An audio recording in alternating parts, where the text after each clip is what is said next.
Et frère, pendant que le Seigneur me parlait, je pleurais tellement parce que je me suis rendu compte que l'église est remplie de tellement de choses. Aujourd'hui, le mouvement de la prospérité fait que nous sommes tous à la recherche d'un peu plus d'argent, un peu plus de connexion, un peu plus de percée.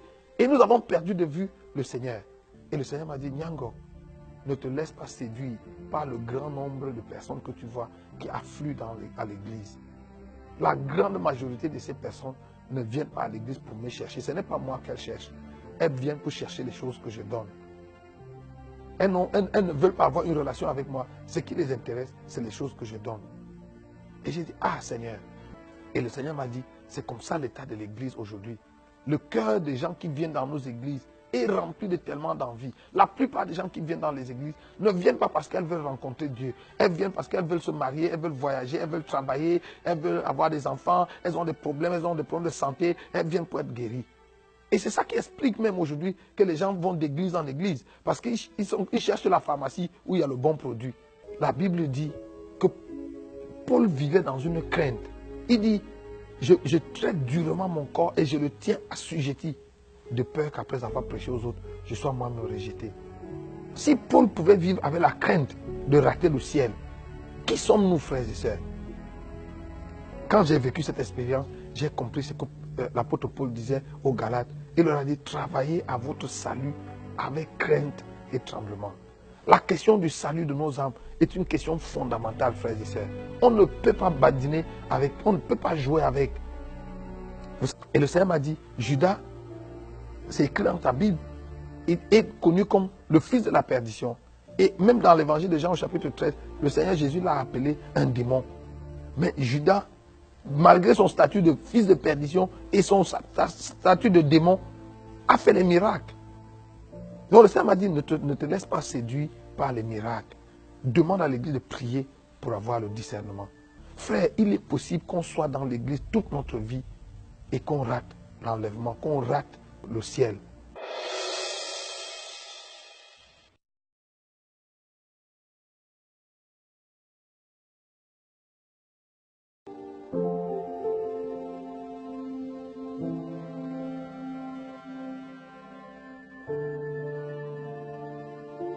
L'histoire que je vous raconte se produit la nuit du 3 juillet 2015.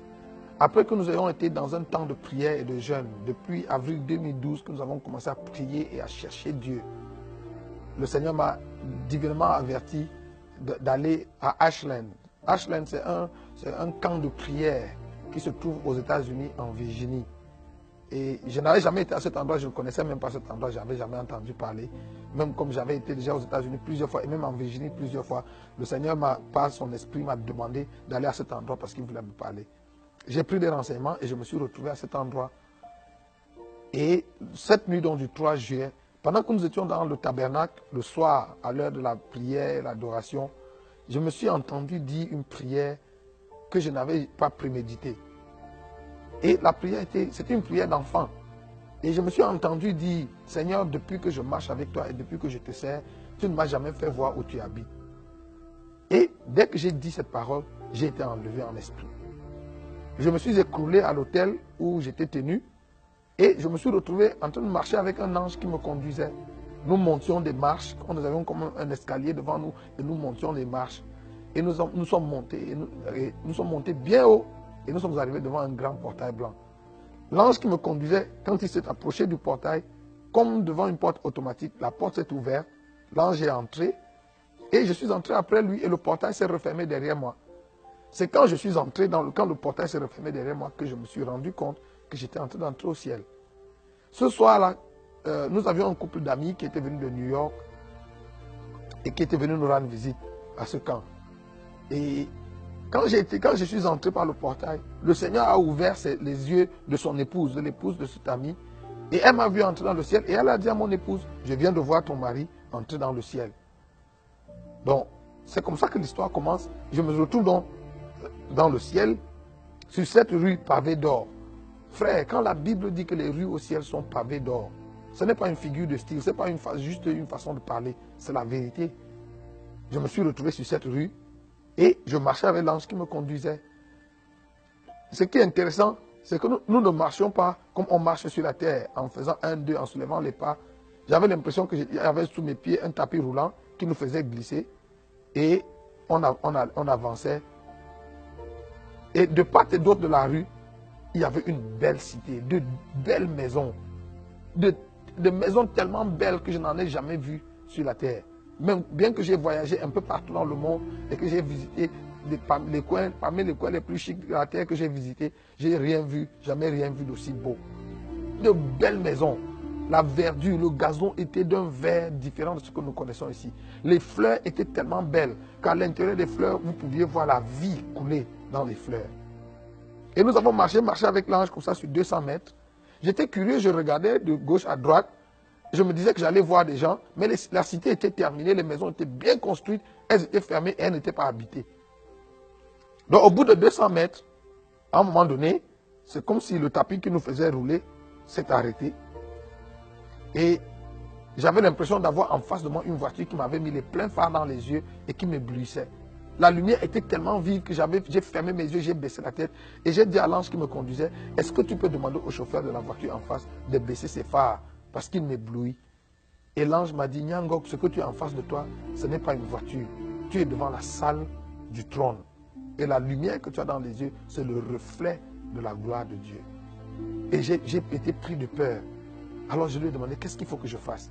Et il m'a dit, regarde autour de toi, fais exactement ce que tu vois les 24 vieillards faire.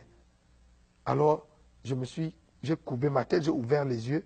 Et c'est là où je me suis rendu compte qu'à quelques pas de moi, les 24 vieillards étaient couchés tout autour du trône. Ils étaient à plat ventre autour du trône. Ils avaient enlevé leur grosse couronne dorée qu'ils avaient posée au pied du trône. Ils étaient couchés à plat ventre, les mains étendues devant le trône. Et je me suis couché également comme eux et j'ai étendu mes mains. Et à ce moment-là, j'ai vécu quelque chose d'extraordinaire. J'avais jamais vécu quelque chose comme ça. J'avais jamais entendu que quelqu'un avait vécu quelque chose de semblable. J'avais l'impression cette nuit-là d'avoir dans mon ventre toutes sortes d'instruments de musique. Et des mélodies célestes sortaient de mon ventre. Sans effort, des mélodies sortaient de mon ventre et montaient devant le trône. Et c'était une musique tellement belle.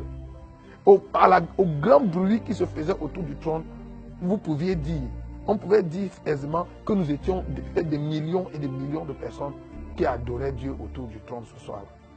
Et c'était tellement bon, c'était tellement beau à vivre que je n'avais pas envie que ça s'arrête. J'étais tellement heureux de vivre ça. Et ça a duré des heures et des heures. Et au bout d'un certain temps, la louange, l'adoration s'est estompée et il y a eu un moment de silence. Quand je suis entré, le portail par lequel je suis entré, c'était la porte de l'ouest, la porte occidentale, et j'allais vers l'est, vers le soleil levant. Et j'avais le trône en face de moi. Mais quand la louange et l'adoration se sont terminées, j'ai ouvert les yeux et je n'étais plus couché à l'endroit où j'étais initialement. J'ai l'impression que pendant la louange et l'adoration, il y avait comme une roue qui nous faisait tourner tout du trône. Et quand tout s'est arrêté, j'ai ouvert les yeux et j'étais plutôt couché à la gauche de l'endroit où j'étais initialement, à la droite du trône. Et de là, j'ai ouvert les yeux et la lumière là-bas était plutôt tamisée et on pouvait regarder. Alors j'ai ouvert les yeux et j'ai levé la tête et j'ai vu au-dessus de ma tête le grand trône blanc. Et il était monté comme sur un chariot. Et le chariot sur lequel le grand trône était monté avait des roues et ces roues étaient vraiment étranges. C'était comme des tunnels. Et j'ai guetté dans le tunnel et je pouvais voir la lumière de l'autre côté. Alors, j'ai essayé de regarder pour voir qui était celui qui était assis sur le trône. Mais du trône émanait une lumière impénétrable mais que je ne pouvais pas regarder. C'est comme essayer de regarder le soleil quand il brille dans sa force. Donc, je n'ai pas pu voir celui qui était sur le trône, mais j'avais conscience, je savais qu'il était là, mais je n'ai pas pu le voir de mes yeux. Alors, j'ai demandé à l'ange, est-ce qu'il est possible que j'entre dans le tunnel? Parce que je voulais aller voir ce qui se faisait de l'autre côté. J'avais l'impression que de l'autre côté, il y avait des gens, il y avait une activité qui se faisait là-bas. Et l'ange m'a regardé bizarrement et m'a dit, mais Nyangok, les gens ne passent pas souvent par ce tunnel. Pourquoi toi tu vas entrer dans le tunnel? Je lui ai dit, oh non, parce que je vois la lumière de l'autre côté. Et je me dis qu'il doit y avoir des gens là-bas. Je voulais aller voir ce qui se passe. Et après une petite hésitation, l'ange m'a dit, exceptionnellement, je te laisse entrer. Alors je suis entré dans le tunnel. Initialement, j'avais l'intention d'aller voir ce qui se faisait de l'autre côté. Mais quand je suis arrivé au milieu du tunnel, exactement en dessous du trône, j'ai changé d'avis. Comme si j'avais entendu une voix qui me disait, mais Nyangok, tu jeûnais et tu priais, tu as jeûné et prié depuis toutes ces années parce que tu voulais voir Dieu. Et le voici assis sur le trône au-dessus de ta tête. Et tu veux le traverser pour aller satisfaire ta curiosité à regarder je ne sais pas quoi de l'autre côté. Alors j'ai changé d'avis, je me suis donc couché en dessous du trône, dans le tunnel en dessous du trône. Et j'étais tellement heureux d'être à cet endroit. Je me disais, waouh, finalement me voici. Je suis au ciel. Cette histoire que je lisais dans la Bible, que j'ai lue dans la Bible toutes ces années, donc c'est vrai. Et j'étais tellement heureux du privilège, de l'honneur que Dieu m'avait fait d'arriver à cet endroit. J'étais tellement heureux, je me disais, qu'est-ce que j'ai fait pour mériter un si grand honneur? Je me disais, combien d'hommes sur la terre, combien de serviteurs de Dieu, combien d'enfants de Dieu sur la terre n'ont jamais eu le privilège d'arriver à cet endroit? Et pendant que je me réjouissais donc du privilège que Dieu m'avait fait d'arriver jusque-là, j'ai entendu ma voix comme dans un haut-parleur. J'ai entendu le Seigneur m'appeler Nyangok. J'ai répondu, oui Seigneur. Et il m'a dit, est-ce que tu as vu la cité lorsque tu es entré dans la ville? Je lui ai dit, oui, j'ai vu la cité. Et il m'a demandé, est-ce que tu as remarqué que les travaux de construction de la cité sont terminés? Que les maisons, les demeures sont construites et qu'elles sont terminées? Je lui ai dit, oui Seigneur, j'ai remarqué. Et il m'a dit, est-ce que tu as aussi remarqué que la cité est inhabitée? J'ai dit, oui Seigneur, j'ai remarqué parce que j'étais curieux. Je me demandais, mais pourquoi il n'y avait personne? Je regardais, je croyais que j'allais voir une ou deux personnes ou reconnaître même des gens. Et j'ai dit, j'ai remarqué qu'il n'y avait personne. Et le Seigneur m'a dit, c'est pour ça que je t'ai fait venir. Je t'ai fait venir ici pour te montrer que les travaux de construction des cités dans lesquelles les élus vont vivre sont terminés. Et que la seconde venue de Jésus sur la terre pour enlever l'église est plus qu'imminente. Mais que l'église n'était pas prête. Et le Seigneur m'a dit, je t'ai aussi fait venir pour te montrer. La cité que tu as vue, elle est inhabitée encore parce que ceux qui doivent occuper ces maisons sont encore sur la terre. J'ai dit oui Seigneur. Et le Seigneur m'a dit, si la trompette devait retentir aujourd'hui, un petit nombre de chrétiens seulement sur la terre seraient sauvés. Et je me suis exclamé en disant, mais Seigneur, pourquoi un petit nombre? Et le Seigneur m'a dit, un petit nombre parce que l'église sur la terre est remplie d'idolâtrie. Et le Seigneur est allé plus loin en me disant, même dans ton église. J'ai dit, non Seigneur, dans mon église à Alpha Naomi, il n'y a pas d'idolâtrie. Nous n'avons pas de monument, nous n'avons pas de statue, nous ne nous prosternons pas devant un homme ou devant quoi que ce soit. Et le Seigneur m'a dit, l'idolâtrie qui est dans l'église aujourd'hui n'est pas seulement l'idolâtrie des monuments ou des statues devant lesquelles les gens se prosternent. Le Seigneur m'a dit, l'idolâtrie qui est dans l'église aujourd'hui se trouve dans le cœur de mon peuple. Et cette idolâtrie est cultivée et entretenue par vous, les serviteurs de Dieu. Vous savez, quand le Seigneur a commencé à me dire ça, j'ai commencé à pleurer. Et j'ai dit, Seigneur, s'il y a l'idolâtrie dans mon église, ça veut dire que toi et moi, nous n'avons pas la même définition de l'idolâtrie. Nous n'avons pas la même définition de ce qu'est une idole. Est-ce que tu peux me dire, d'après toi, ce que tu appelles une idole? Et le Seigneur m'a dit, l'idole, d'après moi, c'est toute chose qui discute avec moi la place ou l'attention dans le cœur de mon peuple. Tout ce qui discute la place avec Dieu dans notre cœur, tout ce qui discute l'attention avec Dieu dans notre cœur est une idole. Et quand le Seigneur m'a montré cela, j'ai commencé à pleurer. Et le Seigneur m'a dit, je t'ai fait venir ici, mais je te renvoie sur la terre pour que tu ailles parler à tes frères, aux serviteurs de Dieu, aux servants de Dieu, que tu ailles partout où il y a des hommes et que tu parles à mes serviteurs. Je lui ai demandé, Seigneur, comment est-ce que nous avons cultivé l'idolâtrie dans le cœur de ton peuple? Et le Seigneur m'a dit, parce que vous, mes serviteurs, vous avez changé le message. Vous avez quitté le message original, le message essentiel de l'évangile. Aujourd'hui, vous prêchez les choses que vous aimez, les choses que les gens aiment entendre. Et j'ai demandé au Seigneur, alors Seigneur, c'est quoi le message? Le Seigneur m'a dit, le message de l'évangile, c'est Christ, c'est Jésus-Christ et Christ crucifié et rien d'autre. Et le Seigneur m'a dit, peu importe ce que vous prêchez, peu importe ce que tu prêches, si ce n'est pas ancré en Christ et en Christ crucifié, si ça n'a pas pour socle ou pour centre Jésus-Christ et Jésus-Christ crucifié, tu es à côté de la plaque. Et le Seigneur m'a dit, je suis fâché de vous, mes serviteurs, vous les prédicateurs, parce que c'est vous qui avez détourné les regards du peuple de moi. Et je me suis rappelé de cette parole de l'apôtre Paul dans Colossiens chapitre 3. L'apôtre Paul dit, si vous êtes ressuscité avec le Christ, recherchez les choses d'en haut où Christ est assis à la droite de Dieu. Affectionnez-vous aux choses qui sont en haut et non à celles qui sont sur la terre. Et le Seigneur m'a dit, c'est vous qui avez baissé les regards de mon peuple des choses d'en haut pour les mettre sur les choses de la terre. Parce que vos messages, tous vos messages et toutes vos prophéties tournent autour de Dieu va te donner le mari, Dieu va te donner le travail, Dieu va te donner ceci. Et le Seigneur m'a dit, et je n'ai pas un problème à donner ça à mon peuple. Sauf que c'est à ça que vous les avez conduits. C'est à ça que vous avez tourné leur regard. Et mon peuple a enlevé les yeux de moi et des choses d'en haut pour les fixer sur les choses de la terre. Le Seigneur m'a dit, je t'envoie pour que tu ailles parler à mes serviteurs et à mes servants et appelle-les à revenir au message, à l'essentiel du message. Le message de l'évangile doit être centré sur Christ et centré sur le calvaire. Et frère, pendant que le Seigneur me parlait, je pleurais tellement parce que je me suis rendu compte que l'église est remplie de tellement de choses. Aujourd'hui, le mouvement de la prospérité fait que nous sommes tous à la recherche d'un peu plus d'argent, un peu plus de connexion, un peu plus de percée. Et nous avons perdu de vue le Seigneur. Et pendant que le Seigneur me disait qu'un petit nombre seulement de personnes allaient être sauvées, je me suis rappelé qu'en janvier 2014, j'avais appelé un de mes amis au Bénin qui est prophète pour le saluer et pour lui adresser les vœux de nouvel an. Et quand nous avons fini les civilités au téléphone, il a commencé à me raconter une expérience qu'il avait vécue. L'année d'avant, en 2013, il avait passé 9 mois en retraite de prière. Il s'était enfermé pour chercher Dieu. Et vers la fin de sa retraite, un soir, pendant qu'il priait, le Seigneur, il a été enlevé, il s'est retrouvé dans une transe et le Seigneur lui a montré une vision.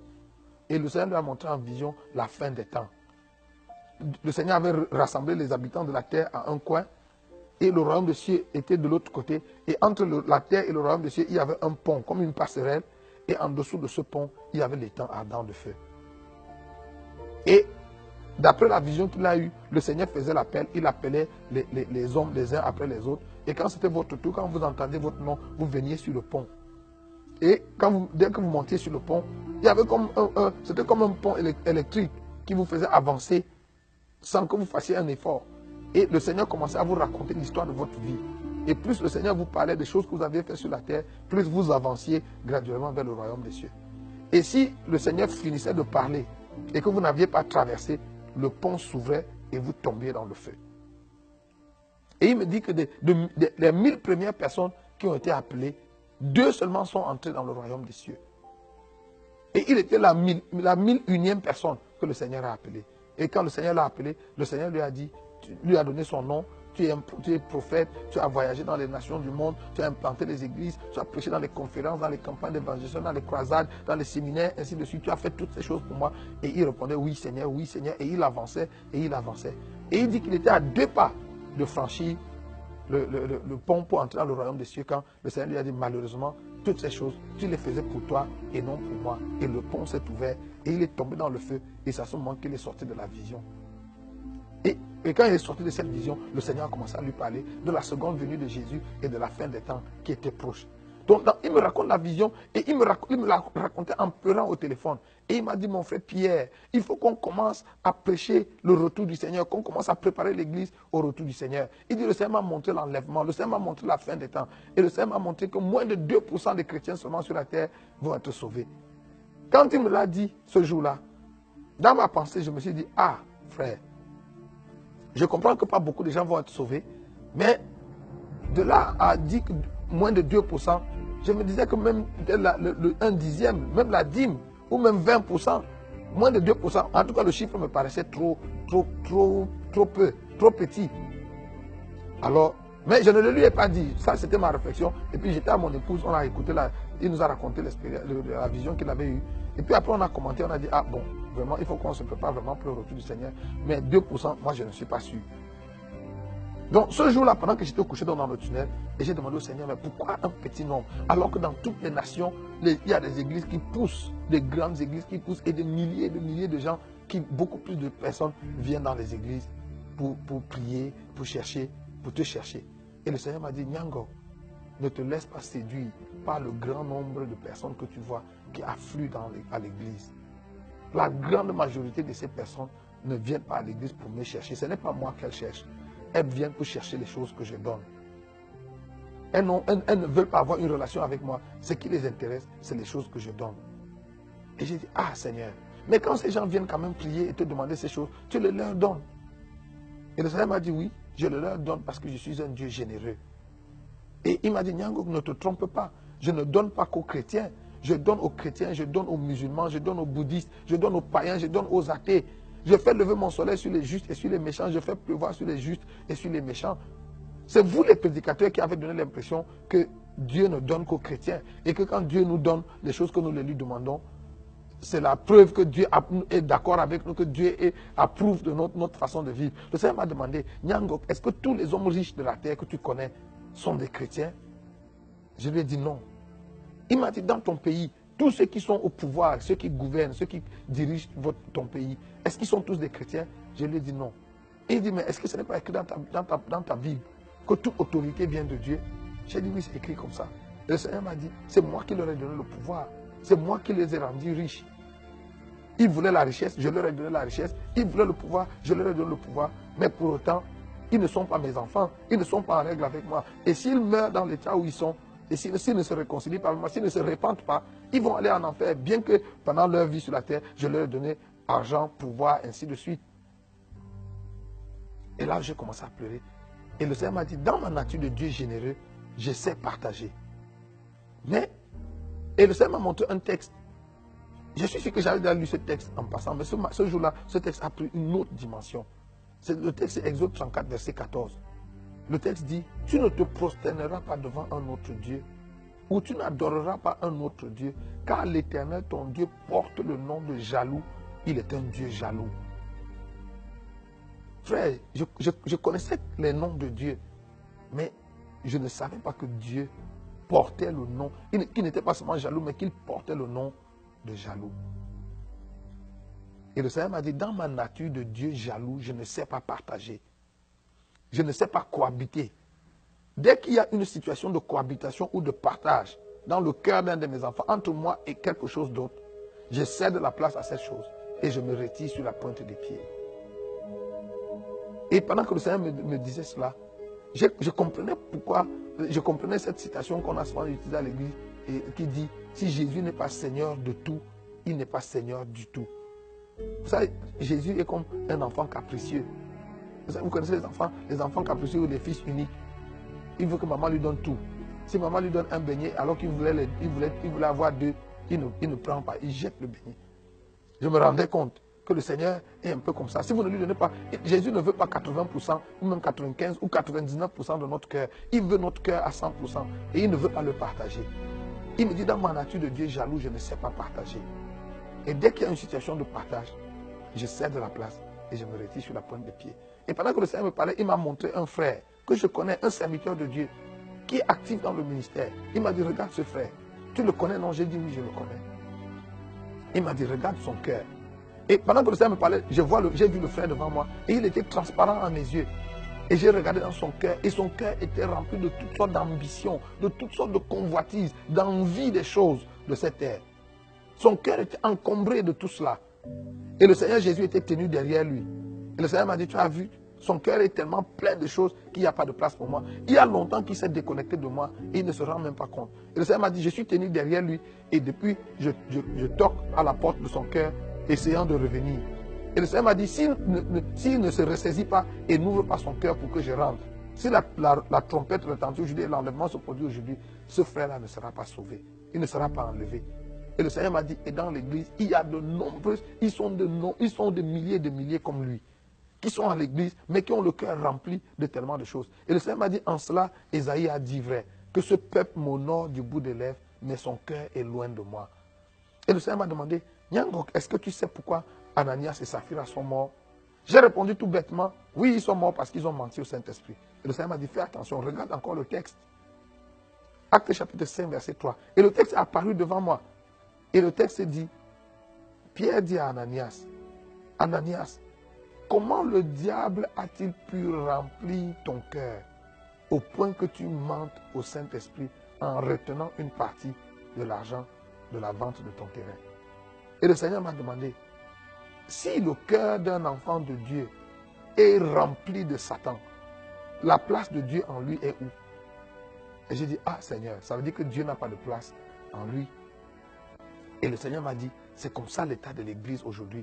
Le cœur des gens qui viennent dans nos églises est rempli de tellement d'envie. La plupart des gens qui viennent dans les églises ne viennent pas parce qu'elles veulent rencontrer Dieu. Elles viennent parce qu'elles veulent se marier, elles veulent voyager, elles veulent travailler, elles veulent avoir des enfants, elles ont des problèmes de santé, elles viennent pour être guéries.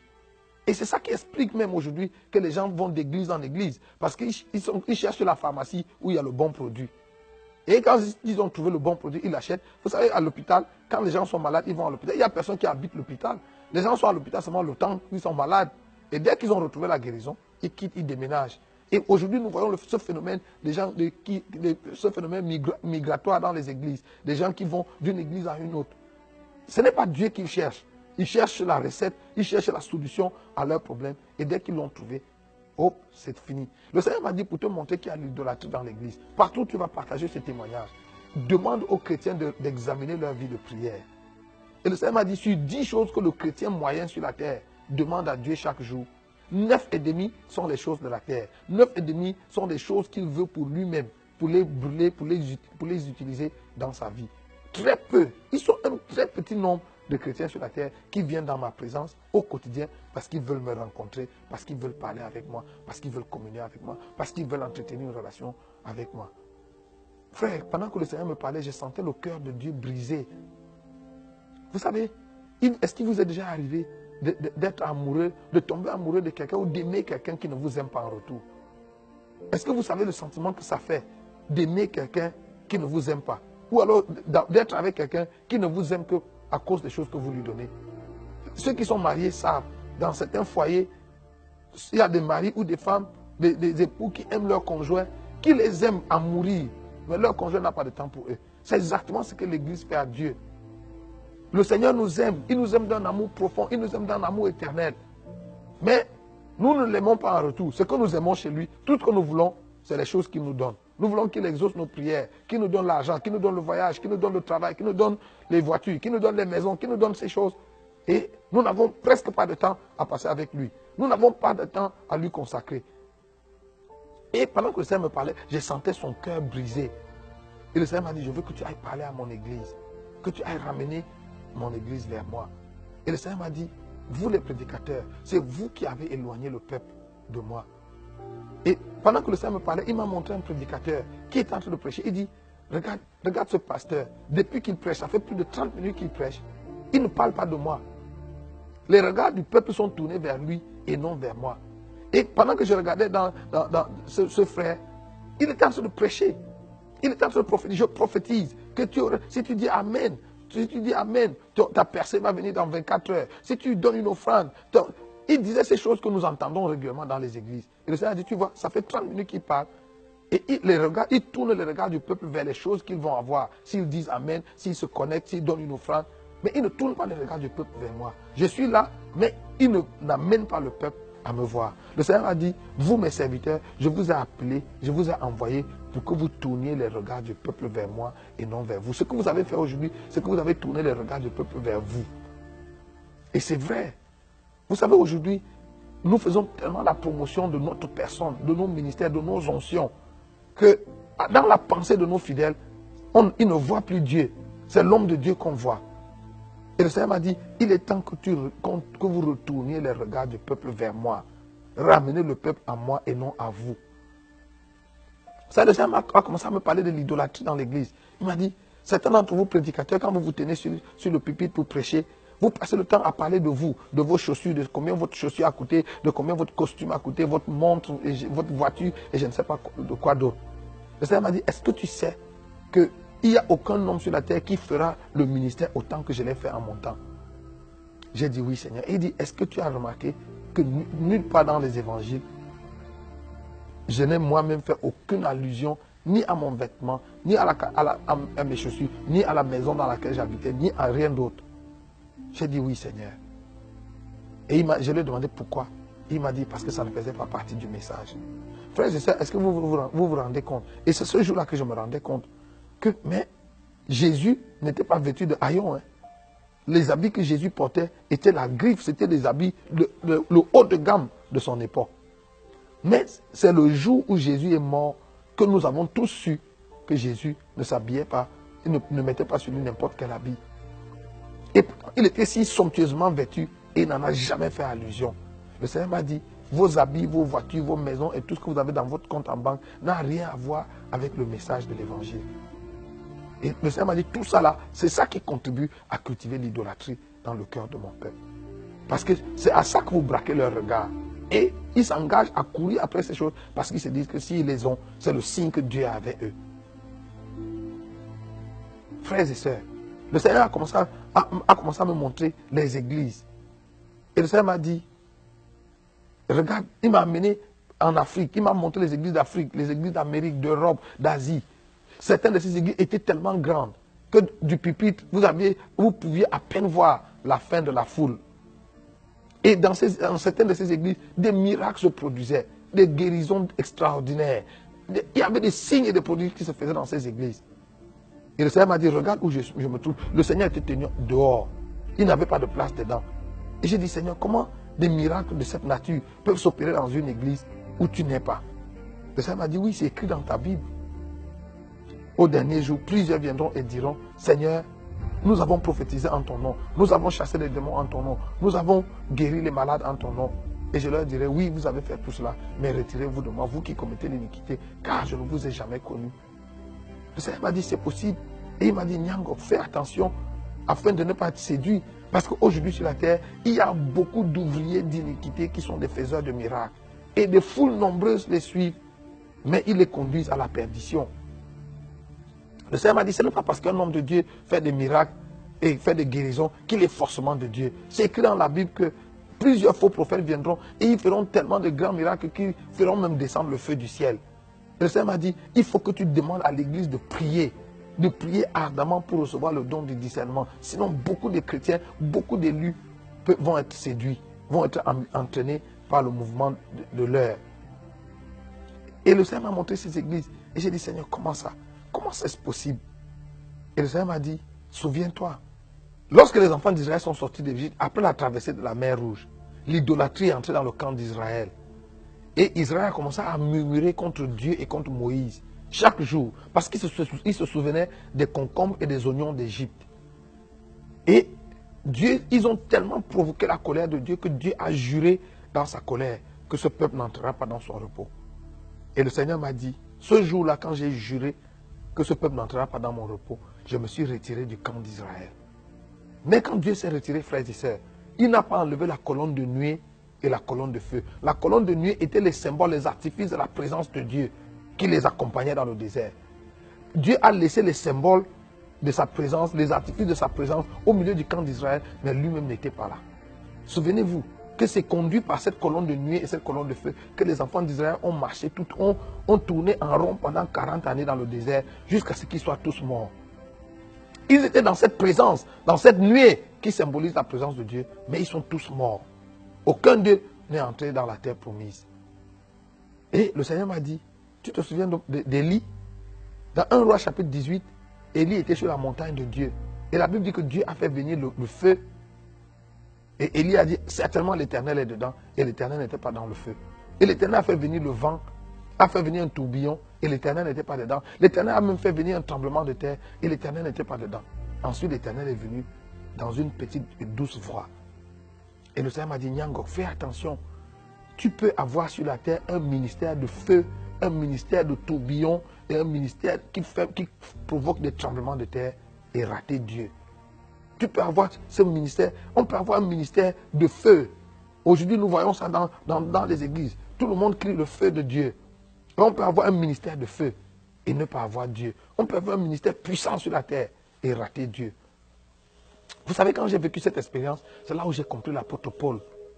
Cet homme qui avait vu le 3e siècle, qui est allé jusqu'au 3e siècle, qui avait vu et entendu des choses qui sont difficiles pour le langage humain de reproduire. La Bible dit que Paul vivait dans une crainte. Il dit, je traite durement mon corps et je le tiens assujetti, de peur qu'après avoir prêché aux autres, je sois moi-même rejeté. Si Paul pouvait vivre avec la crainte de rater le ciel, qui sommes-nous, frères et sœurs? Vous savez, j'ai compris, quand j'ai vécu cette expérience, j'ai compris ce que l'apôtre Paul disait aux Galates. Il leur a dit, travaillez à votre salut avec crainte et tremblement. La question du salut de nos âmes est une question fondamentale, frères et sœurs. On ne peut pas badiner avec, on ne peut pas jouer avec. Vous savez, l'apôtre Paul, qui a vécu ces grandes expériences, avait une crainte dans son cœur, la crainte de ne pas rater le ciel. Le Seigneur a continué de me parler et à me montrer l'état de l'église, à me montrer l'idolâtrie dans l'église. Il m'a dit, regarde comment l'idolâtrie se manifeste dans l'église. Quand les chrétiens viennent à l'église et que c'est le moment des offrandes, chacun de nous met sa main dans sa poche et sort un billet de banque, $1, $5, $10 ou 1000 francs, 5000, quelle que soit la monnaie qu'on utilise. On prend une certaine quantité d'argent qu'on met dans le panier d'offrande. C'est notre offrande à Dieu. Mais si pendant le même culte, un prophète commence à prophétiser sur la vie des gens, les mêmes personnes qui venaient de donner à Dieu $1 ou 1000 francs ou 5000 vont rentrer dans leur poche et sortir une somme importante d'argent pour aller mettre sur le terre pour se connecter à la prophétie. Le Seigneur m'a dit ça, c'est l'idolâtrie. Parce que quand il faut donner à Dieu, quand il faut donner par amour pour Dieu, nous lui donnons les jetons, nous lui donnons la monnaie que nous avons dans nos poches, nous lui donnons les restes. Mais quand il faut donner pour nous-mêmes, pour notre percée, pour notre miracle, nous faisons la vraie, nous donnons des vraies offrandes. Le Seigneur m'a dit ça, c'est l'idolâtrie. Le Seigneur m'a dit, regarde l'idolâtrie dans l'église. Regarde tous ceux qui sont des travailleurs, fonctionnaires, élèves et étudiants à l'église. Tous les jours de la semaine, de lundi à vendredi, ou même jusqu'à samedi pour certains, ils se lèvent chez eux tous les matins à 5 heures pour se prêter, pour aller au travail, pour aller à l'école. Ils s'arrangent à être à l'heure, pour qu'à 7h30 ou à 8h, ils soient au travail. Mais les mêmes personnes, dimanche matin, viennent à l'église en retard. Le culte commence à 9h ou à 10h et ils arrivent en retard. Et le Seigneur m'a dit, ça aussi c'est de l'idolâtrie. J'ai dit, Seigneur, comment ça? Le Seigneur m'a dit, parce que ces frères ne voient pas que c'est moi la source de leur vie. C'est pour ça qu'ils donnent plus d'attention à leur travail, parce qu'ils pensent que leur travail, c'est ça qui est la source de leur vie. Que leur vie dépend, leur suivi dépend de leur travail, de leurs études, ainsi de suite, et pas de moi. C'est ça quand le Seigneur m'a dit ça, j'ai dit à mes enfants, vous voyez, même vous êtes menacés par l'idolâtrie. Parce que mes enfants, des plus grands aux plus petits, tous les jours, de lundi à vendredi, c'est à 5 heures que tout le monde se réveille. Le temps de se laver, de prendre rapidement le petit déjeuner et de prier pour aller à l'école. Si pendant la dévotion matinale, j'essaye même de rallonger de 2 ou de 5 minutes, ils commencent à s'agiter parce qu'ils ne veulent pas être en retard. Et je leur ai dit, vous voyez, mais dimanche matin, pour vous réveiller le matin, il faut qu'on maman crie, qu'on bavarde. J'ai dit, ça c'est l'idolâtrie. Vous êtes guettés, vous aussi l'idolâtrie vous guette. Donc le Seigneur a commencé à me montrer tellement de cas d'idolâtrie dans l'église. Et c'était tellement vrai. C'était tellement vrai. Et le Seigneur m'a dit, la plupart d'entre nous, chrétiens à l'église, nous sommes pleins d'ambition. Le Seigneur m'a dit, il y a 2 types de chrétiens et 2 types de serviteurs de Dieu sur la terre. Ceux qui servent Dieu et ceux qui se servent de Dieu. Et le deuxième groupe, ceux qui se servent de Dieu, sont les plus nombreux. Vous savez, pour la plupart des chrétiens aujourd'hui, Dieu n'est pas notre objectif, Dieu n'est pas notre fin. Dieu est le moyen, l'outil que nous utilisons pour arriver à notre fin, pour obtenir ce que nous voulons. Et ça, c'est l'idolâtrie. Frère, Dieu doit être notre fin. La raison de notre amour, l'objet de notre attention doit être Dieu. Pas les choses que Dieu donne. La Bible dit, dans Luc chapitre 12, le verset 29 à 31, Jésus a dit, ne vous inquiétez pas de ce dont vous serez vêtus, de ce que vous mangerez, de là où vous habiterez. Car votre Père céleste sait que vous avez besoin de ces choses. Toutes ces choses, ce sont les païens du monde qui les recherchent. Le Seigneur m'a dit, tout évangile qui vise à satisfaire les besoins des hommes, c'est du paganisme.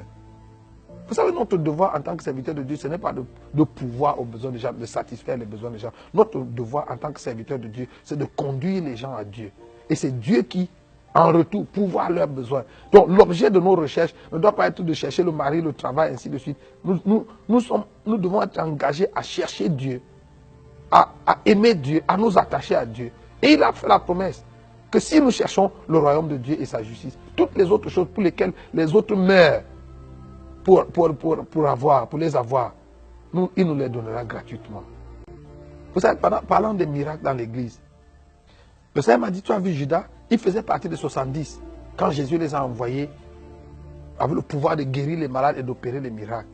Judas était parmi les gens qui sont revenus et ont dit, Seigneur, oh, même les démons nous étaient soumis en ton nom.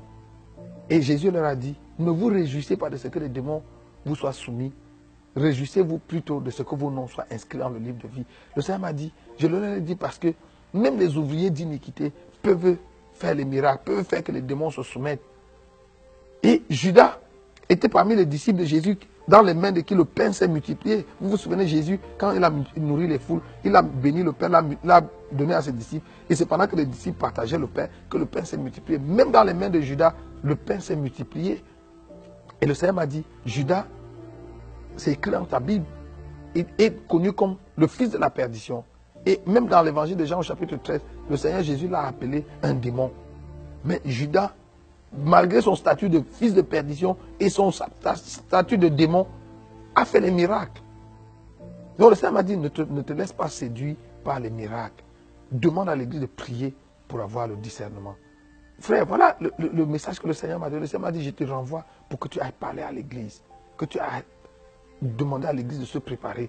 Parce que la seconde venue de Jésus est plus qu'imminente. Frère, alors que je vous parle, je ne sais pas quel jour le Seigneur vient.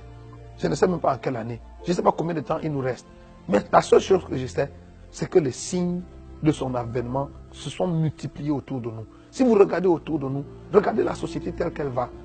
Tout le monde peut dire, même sans être prophète, que nous vivons vraiment la fin des temps. Je vous annonce, frère, que le Seigneur est à la porte. Est-ce que tu es prêt pour le retour du Seigneur? Vous savez, la Bible dit que sert-il à un homme de gagner le monde entier s'il perd son âme? Le salut de votre âme est une chose capitale. Vous savez, dans cette expérience que j'ai vécue, je me suis rendu compte qu'entrer au ciel, ce n'est pas une affaire simple. Ce n'est pas une affaire que tout le monde qui va... tout le monde ne va pas seulement entrer au ciel. Vous savez, le Seigneur Jésus, de sa propre bouche, a dit dans Matthieu 11, verset 12, depuis le temps de Jean-Baptiste jusqu'à aujourd'hui, le royaume de Dieu est forcé et seuls les violents le prennent par la force.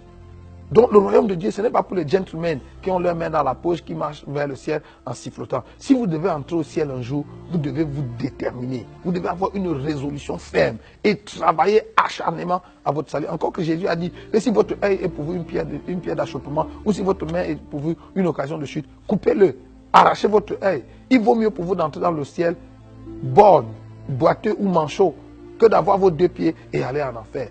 Donc, c'est de cette rigueur qu'il s'agit. Si vous devez entrer au ciel un jour, vous devez avoir cette rigueur. Vous savez, un jour, on a demandé au Seigneur Jésus dans Luc chapitre 13, Seigneur, n'y a-t-il que peu de gens qui vont être sauvés? Je crois le verset 23. Au verset 24, Jésus répond, efforcez-vous d'entrer par la porte étroite, car plusieurs chercheront à y entrer et ne le pourront pas. Pourquoi on doit s'efforcer si l'entrée du ciel est acquise? Si l'entrée du ciel est donnée à tout le monde? Non. Le Seigneur a dit, efforcez-vous d'y entrer, parce que plusieurs chercheront à y entrer et ne le pourront pas. Je vous pose la question. Quand Jésus dit que plusieurs chercheront à y entrer et ne le pourront pas, il parle de qui? Jésus ne parle pas là des gens du monde. Parce que les gens du monde ne cherchent pas à entrer dans le royaume des cieux. C'est nous qui sommes à l'église qui cherchons à entrer dans le royaume de Dieu. Et le Seigneur a dit, plusieurs chercheront à entrer et ne le pourront pas. En d'autres termes, il n'y a que très peu qui entreront. Aujourd'hui, alors que tu écoutes ce message, le Seigneur t'interpelle à travailler pour être parmi les gens qui vont entrer au ciel. Vous savez, ce message vient comme une sonnette d'alarme pour nous réveiller, pour que nous puissions nous examiner nous-mêmes. Regarde au fond de ton cœur, quelles sont les idoles qu'il y a dans ton cœur? Quelles sont ces choses auxquelles tu es attaché, qui te détournent de la voie de Dieu, qui te détournent du Seigneur, qui font que Dieu est devenu une chose secondaire ou devenu seulement un élément de décor dans ta vie et pas la chose essentielle? Vous savez, si nous ne faisons pas de Jésus la chose essentielle, nous sommes menacés, nous sommes sur le chemin qui mène à la perdition. Le Seigneur a dit, ce ne sont pas tous ceux qui me disent Seigneur, Seigneur, qui entreront dans le royaume des cieux. C'est celui-là seul qui fait la volonté de mon Père qui est dans les cieux. Frère, alors que je vous parle maintenant, il y a 5 sœurs en Christ qui brûlent en enfer. La Bible les appelle les vierges folles. Ces vierges folles étaient les sœurs en Christ. Elles étaient vierges. Ça veut dire qu'elles n'avaient jamais connu d'adultère, elles n'avaient jamais commis de fornication, elles n'avaient jamais commis de péchés graves, de gros péchés comme on les appelle aujourd'hui. C'était des femmes consacrées qui avaient vécu une vie chaste, une vie sobre, mais qui à la dernière minute ont raté l'enlèvement et se sont retrouvées dehors, là où il y a les pleurs et les grincements des dents. Frère, il est possible qu'on soit dans l'église toute notre vie et qu'on rate l'enlèvement, qu'on rate le ciel. Vous savez, si aller au ciel n'est pas une chose à laquelle nous sommes vraiment attachés, nous pouvons rater le ciel. Vous savez, l'apôtre Paul a dit quelque chose dans 1 Corinthiens chapitre 15 qui me fait peur. L'apôtre Paul a dit, frère, je vous rappelle l'évangile que je vous ai annoncé, auquel vous avez cru et dans lequel vous avez persévéré et par lequel vous serez sauvés si. Et il dit, si vous le retenez dans les termes dans lesquels je vous l'ai annoncé. Il est possible d'avoir entendu l'évangile, d'avoir cru en l'évangile, d'avoir persévéré en l'évangile et de rater le salut. Si nous ne retenons pas l'évangile dans les termes dans lesquels l'évangile nous a été annoncé. La question du salut est une question fondamentale, une question capitale. Vous savez, ce qu'il y a de plus dangereux avec l'enfer, c'est que sur la terre, quand vous commettez un crime, on vous traduit en justice et c'est le magistrat qui, après avoir écouté, après avoir examiné l'offense que vous avez commise, décide de la peine qui va vous être infligée. En fonction de la gravité de ce qui vous est reproché, vous allez être condamné à 6 mois, à 1 an, à 5 ans, à 10 ans, à 20 ans, peut-être à prison à vie ou même à la peine capitale. Mais vous savez, en enfer, ça ne se passe pas comme ça. L'enfer, la peine, la sentence est déjà connue. La sentence est la même pour tout le monde. Petit pécheur, grand pécheur, vous avez commis vous avez dit seulement un petit mensonge, ou alors quelqu'un qui a tué tout un pays, qui a décimé des millions de personnes comme Hitler. La sentence est la même pour tout le monde. L'enfer, c'est la condamnation éternelle, la perdition éternelle. Imaginez donc ces 5 vierges qui, pendant qu'elles étaient sur la terre, n'ont pas connu les plaisirs de ce monde, ne se sont pas livrées au péché comme les autres, mais qui vont quand même subir la même sentence que les drogués, les bandits, le grand chemin, les criminels, les grandes prostituées. Frère, si tu m'entends aujourd'hui, voici l'heure de faire la paix avec Dieu. Voici le moment de te ressaisir. Arrête-toi et regarde au fond de toi-même. Est-ce que tu es prêt pour le ciel? Est-ce que tu es prêt pour l'enlèvement? Si la trompette retentissait aujourd'hui, est-ce que tu es sûr que tu fais partie de ceux qui vont t'enlever? Ou bien ton cœur est emporté par la volupté des choses de ce monde, par la convoitise des yeux et l'orgueil de la vie. Est-ce que ton cœur est circoncis? Est-ce que ton cœur appartient vraiment à Jésus? Vous savez, à la dernière page de notre Bible, Apocalypse chapitre 22, les 11 derniers versets, Dieu a inscrit quelque chose dans les derniers versets de la Bible. Et il les a écrits à cet endroit-là, afin que nul ne l'ignore. Le Seigneur a dit que celui qui est saint se sanctifie davantage. Et que celui qui est juste soit encore plus juste. Mais celui qui pêche, qu'il pêche davantage. Vous savez, le Seigneur nous donne la liberté. Écoute-moi frère, si tu es à l'église et tu n'as pas pour objectif premier d'aller au ciel et de vivre, de passer l'éternité avec Dieu, tu perds ton temps. Autant mieux aller dans le monde. La Bible te donne la permission d'aller dans le monde et de vivre dans le monde. Vis dans le monde, vis 100 à l'heure. Fais ce que tout le monde fait. Vas-y là dehors, couche avec tous les hommes, toutes les femmes, couche même avec les animaux comme on voit aujourd'hui. Bois tout ce qu'il y a à boire, les liqueurs, les alcools, les vins, prends même la drogue, fais tout ce qu'il y a là. Parce que la sentence sera la même au bout du compte. Mais si tu es résolu d'aller au ciel, frère, je lance un appel. Engage-toi. Peut-être que tu m'écoutes aujourd'hui et tu n'es pas né de nouveau. Tu n'as pas reçu Jésus comme ton Seigneur et ton Sauveur personnel. Je voudrais te donner l'occasion de recevoir Jésus, d'inviter Jésus dans ta vie. Ce n'est pas par un hasard. Tu n'es pas seulement tombé sur cette chaîne par hasard. Tu ne regardes pas, tu n'écoutes pas ce message à ce moment par hasard. Dieu a voulu que tu écoutes ce message parce qu'il voulait que tu fasses partie de ceux qui vont être sauvés, de la minorité qui va être sauvée. Je te lance cet appel. Si tu n'as pas reçu Jésus dans ton cœur comme ton Seigneur et ton Sauveur, voici l'occasion de le faire. Et pour recevoir Jésus dans ton cœur comme ton Seigneur et ton Sauveur, tu n'as pas besoin, il n'y a pas de formule. La seule chose que tu dois faire, la Bible dit, quiconque invoquera le nom du Seigneur sera sauvé. La seule chose que tu dois faire, c'est d'invoquer le nom du Seigneur en toute vérité et en toute sincérité. Si tu ouvres ton cœur maintenant et tu dis à Jésus, Seigneur Jésus, viens dans ma vie et sauve-moi. C'est tout ce que tu dois dire du fond de ton cœur et Jésus va venir dans ta vie et tu vas être sauvé. Mais pour toi qui es chrétien et qui est un pied dedans, un pied dehors ou qui est à l'église mais qui a le cœur, ton cœur a été emporté par les plaisirs de ce monde, à la recherche du travail, du mariage et je ne sais pas quoi. Je te lance l'appel. Ouvre ton cœur. Laisse le Seigneur Jésus circoncire ton cœur. Laisse le Seigneur Jésus nettoyer ton cœur. Enlève toi-même les idoles de ton cœur et jette-les dans le feu. À la fin de mon entretien avec le Seigneur, je lui ai posé la question, Seigneur, maintenant que tu m'as fait la grâce de venir jusqu'ici, est-ce que tu peux me montrer dans mon cœur quelles sont les idoles qu'il y a qui peuvent m'empêcher de venir vivre ici éternellement? Et le Seigneur m'a dit, Nyangok, s'il y a encore quelque chose sur la terre qui t'impressionne, cette chose est une idole. S'il y a encore quelque chose sur la terre que tu dois avoir à tout prix, que tu dois faire à tout prix, ou un endroit où tu dois aller à tout prix, toutes ces choses-là sont des idoles. Voilà la dernière chose que le Seigneur m'a dit. Et l'entretien s'est terminé et je me suis retrouvé sur la terre. J'ai été enlevé ce jour-là, il était 20 h exactement à l'horloge de l'église. Et je suis revenu sur la terre à 3 h le matin. Ce que j'essaie de vous dire en quelques minutes a duré 7 heures d'horloge. Et pendant les 7 heures, le Seigneur m'a parlé non-stop. J'ai tellement pleuré. Vous savez, quand je suis revenu dans mon corps sur la terre, j'étais couché. On m'avait transporté de l'église et mon épouse m'avait ramené dans la chambre, aidé par les amis. Et j'étais couché sur le lit et mon oreiller, l'oreiller sur lequel j'avais posé ma tête, était trempé de larmes. J'avais tellement pleuré. J'avais tellement pleuré parce que je me rendais compte, non seulement de la condition générale de l'église, mais je me rendais compte qu'on peut avoir été en Christ toute sa vie. Comme moi, j'ai accepté Jésus, j'avais 16, 17 ans. On peut avoir été en Christ toute sa vie et rater l'enlèvement le moment venu. Et j'avais tellement pleuré. Le Seigneur m'a dit, s'il y a encore quelque chose qui t'impressionne, aujourd'hui dans l'église, nous avons des gens qui doivent se marier à tout prix, qui doivent voyager à tout prix, qui doivent construire leur maison à tout prix, qui doivent faire tellement de choses à tout prix. Frère, tout ça c'est de l'idolâtrie. Vous savez, notre objectif doit être d'aimer Jésus et de marcher avec Jésus et de vivre avec Jésus et d'aller être avec Jésus au ciel.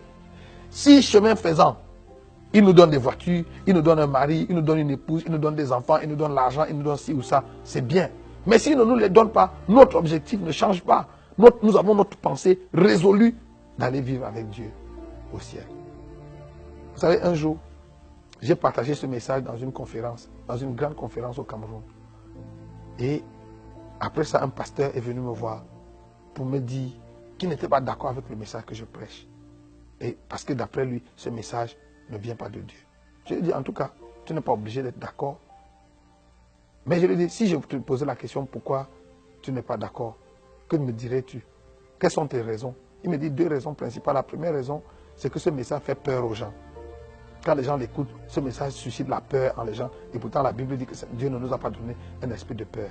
Et je lui ai dit, pasteur, si vous êtes vraiment chrétien, et on vous annonce que Jésus va revenir dans les 2 heures qui suivent, et ça ne suscite pas vous un sentiment de peur, ça ne vous pousse pas à vous arrêter un moment et à vous examiner, à scruter votre vie pour voir si vous êtes en règle. C'est qu'il y a longtemps, vous êtes déjà en enfer, vous êtes déjà perdu il y a longtemps. En tout cas, moi je pense qu'un chrétien normal, si on lui dit, s'il écoute un message comme celui-ci qui annonce que Jésus revient, ça devait susciter un sentiment, pas de peur, mais de crainte. La crainte de Dieu doit s'emparer de nous en nous disant, est-ce que je suis prêt pour le retour du Seigneur? Surtout que le Seigneur Jésus a dit, quand le Fils de l'homme reviendra, trouvera-t-il la foi sur la terre? C'est une question grave. Et je lui ai demandé, quelle est ta deuxième raison? Il dit, sa deuxième raison de penser que ce message ne vient pas de Dieu, c'est parce que le pourcentage qu'on annonce, le pourcentage des gens qui vont être sauvés qu'on annonce est trop petit. Je lui ai dit, frère, tu sais quoi, moi, le Seigneur ne m'a pas donné un pourcentage, le Seigneur ne m'a pas donné un chiffre. Mais si je devais même me référer aux Saintes Écritures, aujourd'hui, je suis convaincu que les 2% que mon ami a annoncé sont même un chiffre plus grand, sont même un pourcentage très grand. Pourquoi? 2 choses. Dans l'Ancien Testament, Moïse a sorti environ 3 millions d'hommes d'Égypte. Et des 3 millions qui sont sortis d'Égypte avec Moïse, 2 seulement sont entrés. Si vous avez une congrégation de 3 millions de personnes et 2 seulement arrivent à la terre promise, c'est quel pourcentage? C'est 0,00000. Et dans le Nouveau Testament, un jour on a posé la question à Jésus sur la fin des temps et l'avènement du Fils de l'homme. Il a dit, il en sera de l'avènement du Fils de l'homme comme il en était au jour de Noé. Et au jour de Noé, la Bible dit que les gens mangeaient, buvaient, se mariaient et mariaient leurs enfants. C'est ce qui se passe aujourd'hui. Le mariage a pris une place tellement prépondérante dans l'église aujourd'hui que beaucoup de chrétiens sont prêts de compromettre leur foi parce qu'ils veulent se marier. Et regarde, au jour de Noé, 8 personnes seulement ont été sauvées. 8 personnes seulement sont entrées dans l'arche. Le reste de la création, de l'époque de Noé, hommes et animaux, a péri. Je ne sais pas combien d'hommes il y avait sur la terre au temps de Noé. Mais si Dieu a sauvé 8 personnes, Supposons même qu'il y avait 100 millions de personnes sur la terre à cette époque. Même si on prend seulement 5 millions de personnes ou 10 millions de personnes, et que sur les 10 millions qu'il y avait sur la terre au jour de Noé, 8 seulement ont été sauvés. C'est quel pourcentage? Et le bon Dieu, assis au ciel, a vu toute la création de l'époque décimée par les eaux. Et il n'a rien fait pour les sauver parce que la porte du salut s'était refermée dans l'arche. Donc au jour d'aujourd'hui, je suis même convaincu que 2%, c'est un chiffre très grand. C'est pour ça qu'il faut que tu t'efforces, frère, de faire partie de la petite minorité qui va être sauvée. En fait, la raison pour laquelle le Seigneur m'a renvoyé, et je vous annonce, je vous dis, frère, le ciel est tellement beau que chaque fois qu'on y entre, personne n'a envie de sortir. Ce jour-là, le Seigneur a dû me forcer de rentrer. Vous savez, quand je suis entré au ciel, c'était tellement beau que je n'avais pas envie de revenir. Oui, je pensais à ma femme, je pensais à mes enfants, je pensais à tout ce que j'avais ici sur la terre. Mais ça n'avait rien, aucune commune mesure. On ne peut pas comparer ça à la gloire du ciel. En fait, quand le Seigneur m'a dit, je te renvoie, je lui ai dit, non Seigneur, moi je veux rester ici, je ne veux plus partir. Le Seigneur m'a dit, il faut que tu retournes parce que ta mission n'est pas terminée. Donc aujourd'hui, je voudrais lancer cet appel. Toi qui m'écoutes, que ce soit, que tu sois en train de regarder ça à la télé, dans ton ordinateur, ou même que ce soit en audio, que tu l'entends dans une radio, je voudrais te donner l'occasion. Tu as écouté ce message et il a interpellé ton cœur. Le Seigneur t'a interpellé par ses paroles. Et tu veux naître de nouveau. Tu veux être réconcilié avec Dieu. Je vais prier avec toi. Pose ta main sur ton cœur et dis, invite Jésus. Dis simplement, Seigneur Jésus, viens dans ma vie. Sauve-moi maintenant. Au nom de Jésus. Si tu le fais du fond de ton cœur, Jésus va venir dans ta vie à l'instant même. Et il va faire de toi son enfant. Je voudrais prier pour toi qui viens de faire cette prière, de prendre cet engagement au fond de ton cœur. Seigneur Jésus, je te rends grâce pour ces hommes et ces femmes, ces frères et sœurs qui ont entendu cette parole aujourd'hui et qui prennent l'engagement de te recevoir, de faire la paix avec toi. Par l'autorité que tu m'as donnée en tant que ton serviteur, je déclare le pardon de leurs péchés au nom de Jésus. Et je demande que leur nom soit inscrit maintenant dans le livre de vie de l'agneau et que la main de Dieu soit sur eux. Scelle-les du Saint-Esprit de la rédemption jusqu'au jour de ton avènement. Au nom puissant de Jésus-Christ. Amen. Et je voudrais prier pour toi aussi qui a écouté ce message, qui est chrétien, qui est serviteur de Dieu, servant de Dieu. Et tu te rends compte que l'idolâtrie a gagné ton cœur. Il y a tellement d'idoles dans ton cœur. Et tu veux recevoir de Dieu la grâce pour te défaire, pour te débarrasser de ces idoles. Je vais prier avec toi. Si tu veux, pose ta main aussi sur ton cœur et nous allons prier ensemble. Seigneur, voici tes serviteurs et tes enfants pour qui je prie maintenant. Étends ta main sur nos vies. Que sanctifie-nous par ta vérité, car ta parole est la vérité. Laisse que cette parole qui a été prêchée aujourd'hui circoncile au cœur de ton peuple. Nous débarrasse de toute forme d'idole. Nous débarrasse de toute forme d'idolâtrie. Au nom de Jésus. Merci Seigneur de faire une œuvre nouvelle dans la vie de tous ceux qui ont entendu et qui répondent à ce message. À toi soit la louange, à toi soit la gloire, parce que tu es fidèle et tu le feras. Dans le nom de Jésus le Christ. Amen.